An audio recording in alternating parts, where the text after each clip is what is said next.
నెల్లూరు నగరంలో రోజు రోజుకు పెరుగుతున్న ట్రాఫిక్ ఇక్కట్లు అసలే అరాకొర రోడ్డుతో అవస్థలు పడుతున్న వాహనదారులకు నెల్లూరు నగరంలోని సుబేదార్పేట మెయిన్ రోడ్లో పట్టపగిలే చుక్కలు కనిపిస్తున్నాయి. నగరంలో లీలామహల్ సెంటర్ నుంచి గాంధీ బొమ్మ సెంటర్ వరకు ప్రయాణించాలంటే 5 నిమిషాల సమయం పడుతుంది.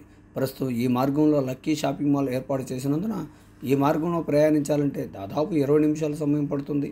సుబేదార్పేట సమీపంలో అనేక హాస్పిటల్ ఉన్నందున నిత్యం అంబులెన్సులు ఈ మార్గంలో ప్రయాణిస్తుంటాయి. ప్రస్తుతం ప్రాణాపాయ స్థితిలో అనారోగ్యమైన వ్యక్తిని ఈ మార్గం ద్వారా తీసుకెళ్లాలంటే నరకానికి ద్వారాలు తెరిచినట్లేనని తేటతెల్లమవుతుంది.